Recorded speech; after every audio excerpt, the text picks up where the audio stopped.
Good day, student. Do you have any idea what is our topic for today? All right. So we are going to explore the age where river meets ocean. I'm captivated by the simple yet complex interaction and estuaries and intertidal zone. So are you guys ready just like me? Okay, now let us proceed to our discussion. Before we start to our proper discussion, please everyone read the learning objectives. Thank you. Okay, may I know kinsa ang naa sa gawa sa ilang panimalay karon to watch this video? So, I would like you to look around and observe unsa ang mga naa sa imuhang palibot nga imong makitaan. Okay, so that one is what we called ecosystem. It refers to the interactions that exist among organisms and between organisms and their physical environment. So when we say ecosystem, it is the community of organisms with living things or the biotic components and among with non-living things or the abiotic components. So I know that we are already know that living things is something that has life. They can develop, they can grow, and they can produce. While the non-living things has no life, they cannot grow, they cannot develop. But these two has a very important role in our ecosystem. When we say living things, mauna siya ang mga plants, animals, and something makaingon jud ta nga na ay life. While non-living things, mauna sila ang kanang sa weather, temperature and humidity, sa lupa, kay kanang soil, rock, water, air, mauna siya ang mga example sa living things and non-living things. Okay, so there are two types of ecosystem. The terrestrial and aquatic ecosystem. When we say terrestrial, it refers to land. Mga organisms nga makita nato or mabuhi siya sa land. While aquatic ecosystem, kung asa ang mga species or organisms mabuhi only on water. Did you get the point? Nasabtan? Any other question about the ecosystem? Okay, thank you. Next, we are going to tackle the habitat. Did you know what is habitat? Okay, so familiar gyud ang tanan no kung unsa ng habitat. It is a place. Okay, basta kay kumuingon tag habitat, lugar jud na siya. So in science, a habitat is where the organisms live. It is a place kung asa daw ang mga living organisms nabuyo. So kung ang kadaghanon sa nagkalahi-lahi nga species magpuyo sa usa ka habitat, ato na siyang ginatawag nga biotic community, or unsa ganitong biotic community? Living things. So kana siya nga community, usa na siya sa community nga ng naa dinha ang mga living things. Naa dira ang mga hayop, naa dira ang plants, naa dinha ang kanang any other species, same sa picture nga akong gi-indicate dinha. Okay, nasabtan ba? Okay, thank you. Next, we are going to the definition kung unsa jud di ay palalumon pa nato gamay kung unsa nang sulod sa ecosystem. So, different ecosystem. So, when we say biome, mao na siya ang area nga naga-classified siya sa according sa mga species nga nagpuyo din sa location or ginatawag nato nga habitat. So, nakuha ba unsa ang biome? Okay. Now, the biome compose the biosphere. So, kabalo batang tanan kung unsa na ang biosphere? Mauna siya ginatawag nato na the living world. So, when we say living world, mauna siya ang part sa earth wherein ang mga life naga-exist and naga-encompass siya og mga ecosystem nga kanang gikan siya sa deepest ocean nga kanang talks about sa mga kanang naa sa atong palibot, mga makit-an nato sa atong palibot. Mao na siya ginatawag nato nga biosphere. It is made up of parts of earth where life exists, all ecosystems. So there are what we call the aquatic ecosystem. These are the coral reefs, intertidal zone, pond, a lake, and lastly, the mangroves or what we call estuaries. So now, I have a question. What is intertidal zone? So, intertidal zone are regions in the coastal area that are covered by water at high tide and exposed at low tide.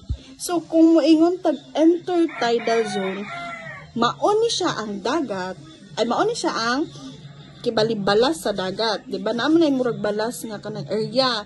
Then, mauni siya ang dagat. Then, ang dagat, kung naka-high tide, muabot na siya diri, mulapas na siya. Then, pag ang dagat, naka-low tide, na lang na siya diri, Later on, makita ninyo kung unsa ang dagway sa high tide and low tide.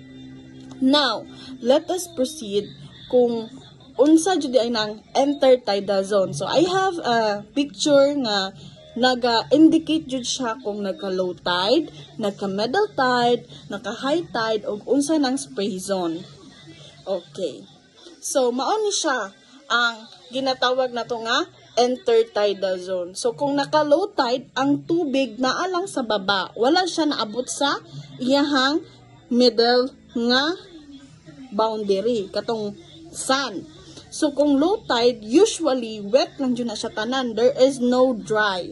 So, when we talk about the middle tide zone, mauna na siya ang mixture of wet and dry. Kay ang tubig, maana-ana naman siya, maabot naman siya din sa iyahang area nga na ay dry, na ay lupa. Then, kung high tide, kibalik, for example, nagbagyo, so naka-high tide dyan na ang dagat. So, dili pwede nga mangisda ang mga mangingisda kay naka-high tide. So, delikado na siya. Then, kung ang tubig sa dagat naka-high tide because of the typhoon, ang tubig mulapas na siya diri sa ginatawag na to nga boundary or maon siyang land. Iyahang kanang ginatawag na to nga kanang area lang nga dira lang siya taman. So, mao na siya ang purpose sa intertidal zone. Ngano later on identify nato ngano di ay nga mag-meet ang river, tubig sa river ug tubig sa ocean. It is all because the high tide and low tide. So, dili lang sa ta mag-focus kaayo diri kay there is more discussion about this para mas masabtan jud nato.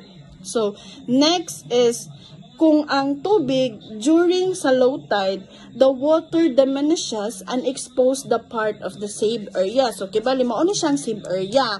This part of the sea can be sandy, rocky, or muddy, depending on the presence of the different areas. So, maosa, kung ginaingon nga kung naka-low tide siya, mauna siya ang saved area.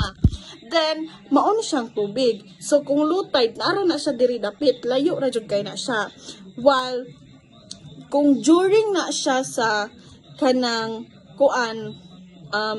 high tide, madiscuss po nato na siya. So there is two examples nga kanang akong gipakita kung unsa na siya ang low tide. So hinubas ba? Hinubas. Mao nang tinatawag sa tuwa, right? So next is during the high tide. So, ang water naga-decrease na siya, exposing the intertidal zone and extending the coastline. So, naga-extend, ang ilang coastline, mauni siya, katong sieved area. So, madugangan. So, mulapas na siya. So, this phenomenon is approximately twice, mo-occur ni siya twice a day. So, ikaduha ni siya, di ba? Kabantay mo nga, kung mag-overnight mo pag-udto or mga hapon-hapon na mga alas 2, 'di ba ang tubig mahubas? Mao na siya ginatawag nato nga low tide. Pero dili lang kay siya nga ingon nga nahubas jud.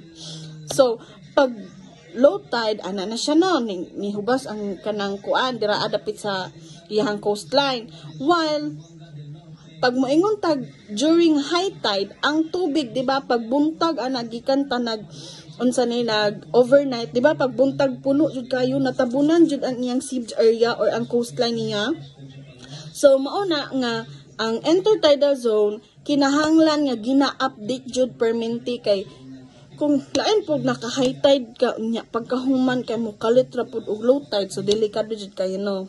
Next mo proceed ta sa ato ang unsa jud is what is estuaries? Unsa man jud ang estuaries? So when we talk about estuaries, it is a region where the river meets the sea water. So estuaries are affected by high tides and low tides. So the water vary levels of salt water. So dinhi ang tubig gikan sa sapa rivers mag-meet sa ocean. So, kung nag-meet na silang duha, ang resulta is ang ginatawag na to nga brackish water. Why? Because the brackish water is mauna siya ang pinagtatagpi na water from rivers and water from ocean. So, nasabtan kung unsa ang ilahang kuan pag-interact. Because of intertidal zone, di ba ang river taas kaayo na siya nga linya, taas kayo siya nga sapa. So kung ang sapa makakbuhat og agianan because kay naka high tide na siya, so possible muabot jud siya sa dagat. So ang dagat kung naka high tide, dagko kag mga balod, lalom kaayo or dili jud nato siya maliguan because naka high tide siya, dinha mag-mix up ang tubig sa river paingon sa ocean. Mo nang ginatawag nato na estuaries. So, normally ang running water sa river naga-adto jud siya sa dagat. Normal na jud na siya nga panghitabo nga ang river, tubig sa river mag-mix up sa ocean. So, ang water nga naa sa mix up of ginatawag na ito nga estuaries, mauna siya ang kanang river o ang ocean, di ba? So, di ba ang ocean kay parat while ang river dili. So, pag i-mix up na sila together, ang tubig sa estuaries or kanang naa dinhiya sa kaning kuan tunga-tunga nga nagmix na ang kanang river o ang kanang dagat, ang ilahang water ana is less salty. So ang pag-measure pod sa salt water sa mix up of river and ocean, ginatawag na to nga salinity. So these are the examples of estuaries: the mangroves, the swamps, the salty marshes, seagrass beds, and sand and mud flats.